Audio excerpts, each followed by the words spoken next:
Hello and welcome to CNBC Conversation.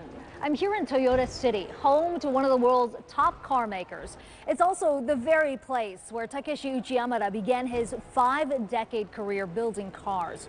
Over those years, he's developed a reputation as the father of the world's top-selling hybrid vehicle, the Toyota Prius.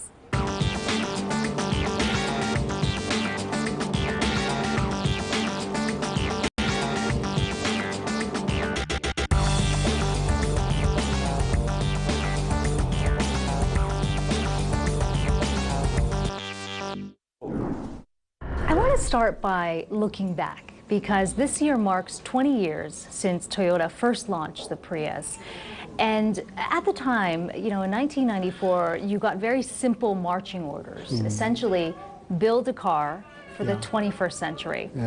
We're now in the 21st century. Is the Prius today how you envisioned it would be 20 years ago?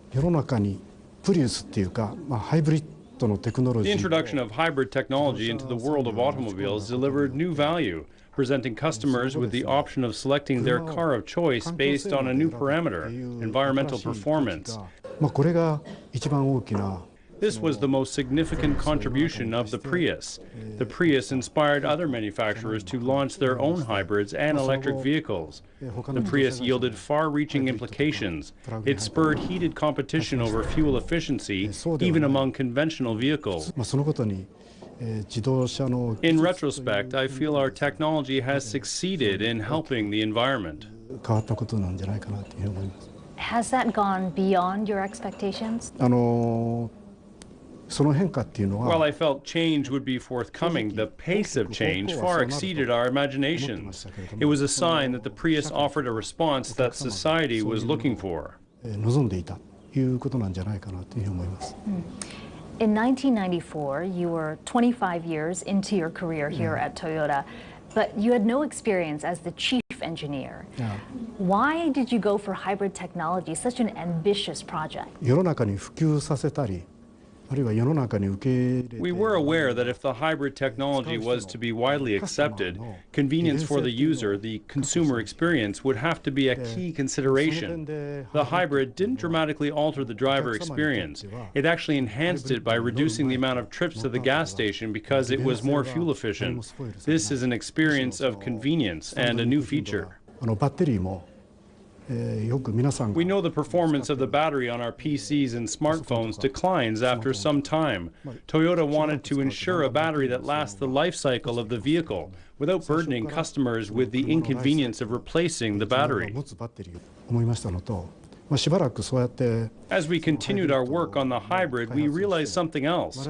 We realized that electrification is inevitable, and the vehicle needed to be equipped with a system to supply electric power to the motor. Whatever shape electrification was set to take, our hybrid was equipped with all the necessary technology, the battery, the motor, software, and semiconductors to accommodate the future. The new plug-in hybrid is also fitted with the essential engine. While modifications to adapt to future developments can be expected, the hybrid is an embodiment of all elemental technology that offers high technical availability. This means the hybrid is in a state of full readiness for the uncertainties that lie ahead. Let's talk about the changes we have seen in the industry here, because in recent years we've seen a big focus on electric vehicles.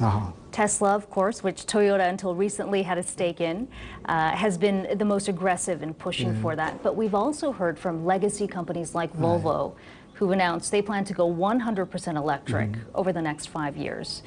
You famously said several years ago that you don't believe that there is a market that will accept a pure electric vehicle. Do you still believe that?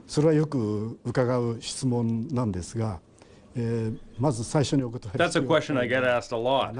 I must say up front that we are not against electric vehicles, but in order for electric vehicles to cover long distances, they currently need to be loaded with a lot of batteries that take a considerable amount of time to charge. There's also the issue of battery life.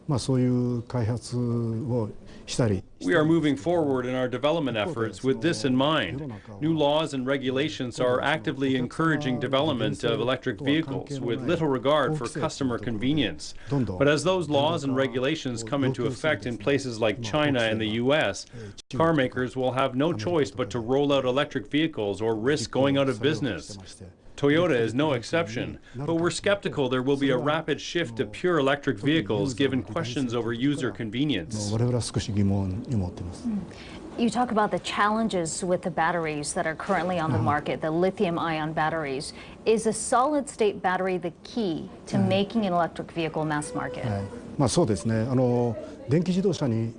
Yes, this is an issue that is not limited to electric vehicles. The battery will be the key technology moving forward.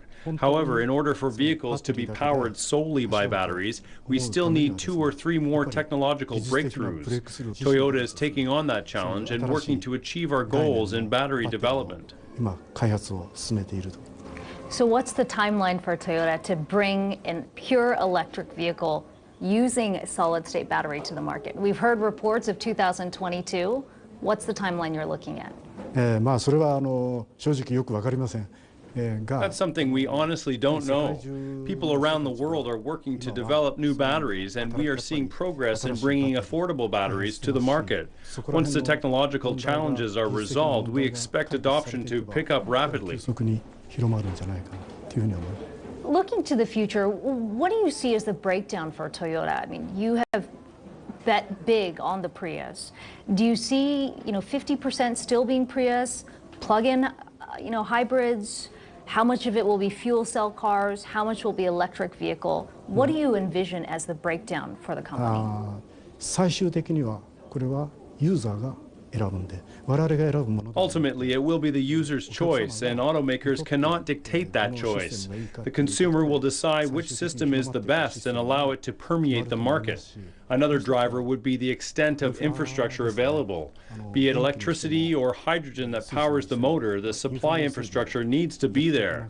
The extent of infrastructure available will be driven by a nation's energy policy.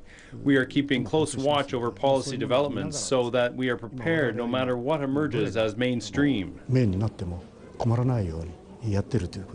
bet big on fuel cell technology. I mean, but there haven't been a lot of companies that have jumped on board. Why do you believe so strongly in fuel cell? We are taking the fuel cell vehicle very seriously. When we think of the future energy situation, we realize hydrogen has the potential to power the fuel cell vehicle, and what's more, to meet the energy demand of society. Here, we need to address 2 issues: carbon dioxide emissions from energy use and the issue of energy security, which countries look to achieve through greater energy self-sufficiency if possible. These are the 2 major challenges confronting mankind. The problem is especially acute for Japan, which depends heavily on overseas sources to supply its energy needs. The government is looking to tap into hydrogen as a source of energy in the years ahead. The fuel cell vehicle is a good fit. Refueling takes about 3 minutes, which is not that different from the time required in pumping gasoline into a conventional vehicle. Coming up, trade friction and global headwinds. Just how does Toyota plan to tackle those thorny issues? We'll continue the conversation with Chairman Takeshi Uchiyamada after the break.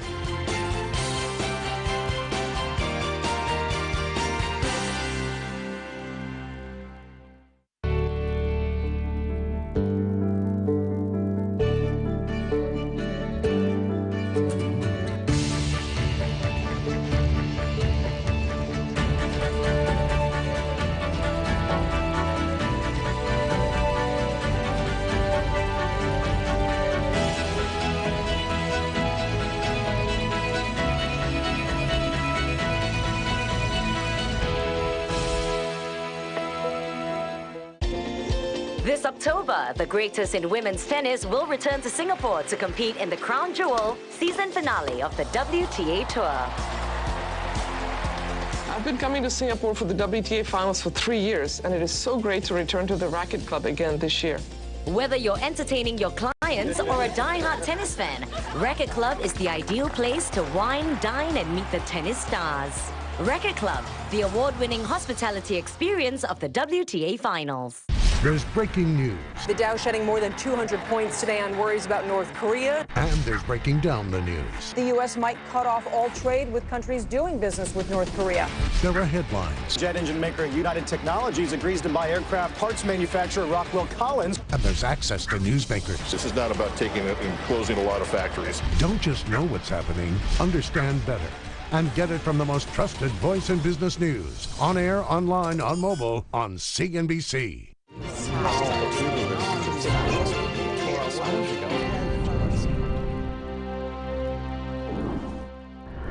Welcome back to CNBC Conversation. As one of the world's top car makers, Toyota faces plenty of headwinds globally. The protectionist trade rhetoric coming from Washington and the Trump administration, the volatility of the yen, and increasing competition, not just from the usual players, but from tech companies who are aggressively moving to develop autonomous cars. Let's talk about the global headwinds Toyota faces. There's a lot to get through globally. Toyota and other Japanese car makers have been in the crosshairs of the Trump administration in the U.S., who have pushed for Make in America for cars that are sold in America. You recently announced a partnership with Mazda to set up a new plant over in the U.S. that will reportedly create 4,000 new jobs. How much of that was a direct response to President Trump's pressure to make in America? 我々は今世界のいろんな国で We are producing and selling our cars in markets around the world. As a business, we must base our production in markets that are competitive. What is important is that we work together with local suppliers so that together we can continue to build our competitive strengths. Our decisions are based on a midterm perspective. Of course, there could be an unexpected turn of events after decisions are taken. Our decisions over, say, investment, withdrawal from a certain market, are not driven by short-term considerations. We also have plant operations in the United States from where we strive to contribute to the competitiveness of the local industry. The same approach is taken for operations in Canada, Mexico, and elsewhere. Once there, the operations need to contribute to the local economy. It's not a zero-sum game where one side wins and the other side loses. We do not favor one operation over the other. こっちを不利にしてこっちを有利にするとか、我々はそういう考えは持ってません。But it sounds like you do agree with President Trump to a certain extent that you need to increase manufacturing in the U.S. to stay competitive in the U.S. market. 我々はそのコミットしているのは We are firmly committed to a consistent investment in the U.S. In the past 5 years, we've announced investment worth $10 billion or 1 trillion yen. This is a sign that we are there to stay and committed to sustaining competitiveness. 政治的なその We believe it's not right to change or adjust our policy with every shift in the political environment. アジャストするというものではないというふうに思っていた。 The U.S. is currently in the process of renegotiating NAFTA with Canada as well as Mexico. The Trump administration has called for stricter rules of origin. How disruptive would that be for Toyota's supply chain? それはですね NAFTA has 25 years of history behind it and has promoted free trade in the region between Canada, the U.S., and Mexico. That has contributed to the growth of all three economies and enhanced their competitiveness. Leaders of the respective countries have called for adjustments, and I agree some changes are needed, but we do think they should keep parts of the existing framework that are working for the economies. We have personally made that clear to all governments involved with every opportunity we've had.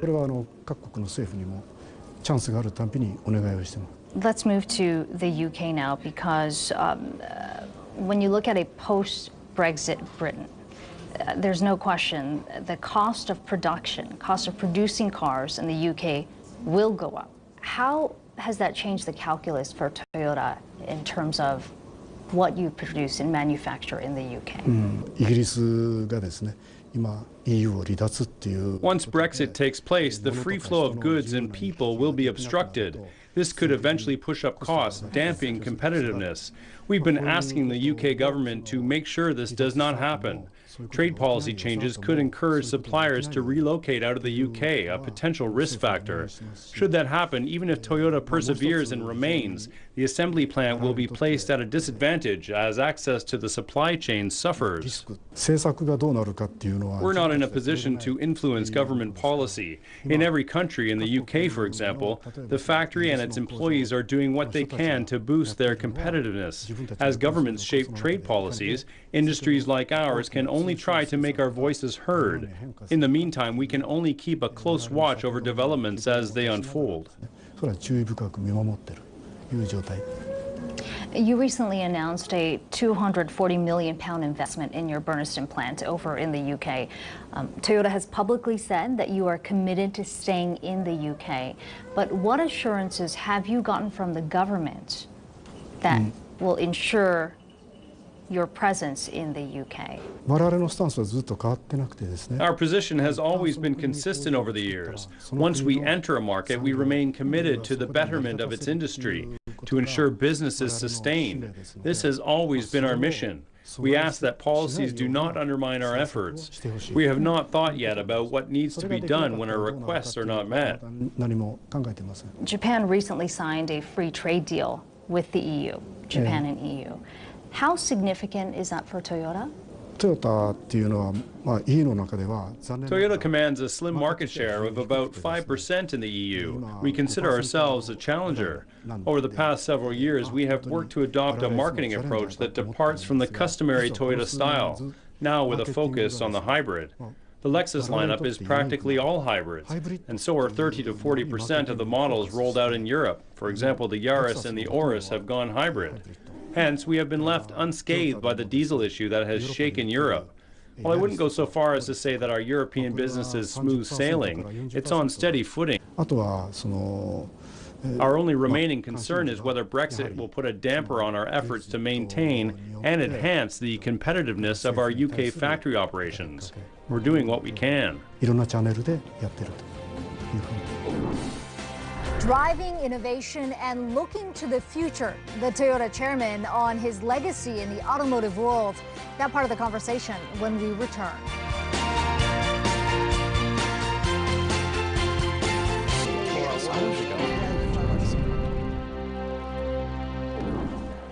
Talk about the future of cars, and there are a number of questions that come to mind.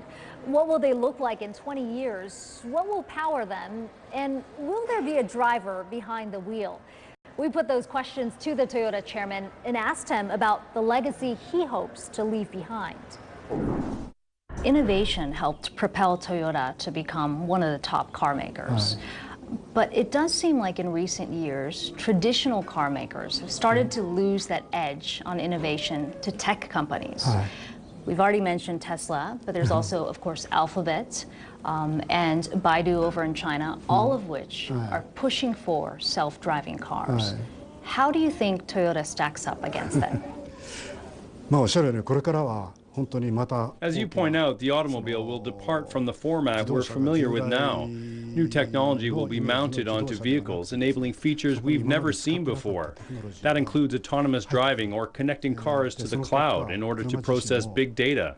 Those technologies will dramatically transform vehicles. Players involved won't be restricted to traditional automakers. In fact, car makers won't be able to do it alone without partnering with startups developing sensors or software or computer technology. Major companies will need to carefully work with those players. Otherwise, they won't survive. We have R&D centers in Europe, the US, China, and other parts of Asia. However, we need to broaden our horizon. We invested in the Toyota Research Institute, a venture company dedicated to artificial intelligence in Silicon Valley.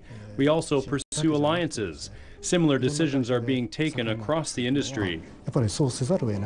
How many years are we away from self-driving cars being adopted on a wide scale? 10 years? 20 years? That is certainly something automakers hope to know, but I draw upon my experience to say that once technology is accepted, it can spread extremely rapidly. This holds true for the hybrid.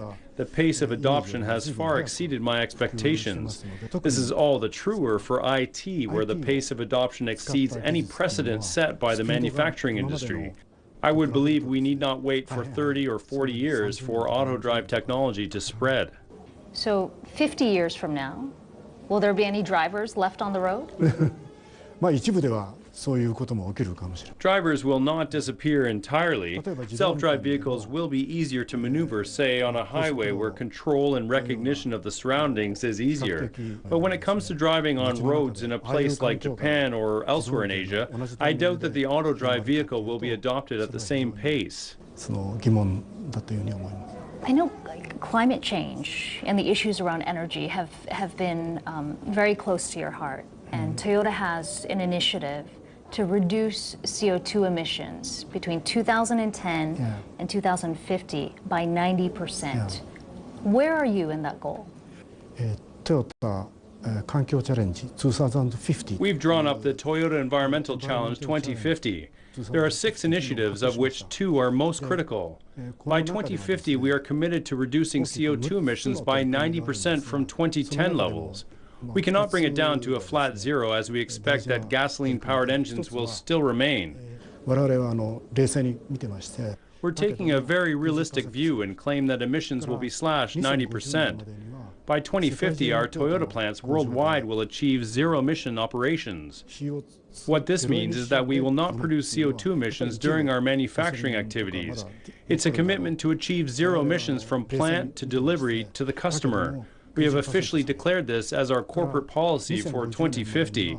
Conventionally, Toyota has refrained from stating numerical targets, yet we have done so this time around.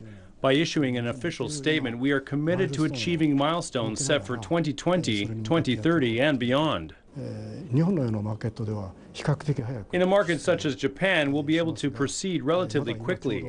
However, in markets where the economy is about to embark on a growth curve, as in developing countries, other considerations come first. Efforts to reduce emissions precede zero emissions. Otherwise, costs will pile up. We need to figure out whether the additional costs can be shouldered, if the purchasing power can accommodate the added burden. It's a major challenge.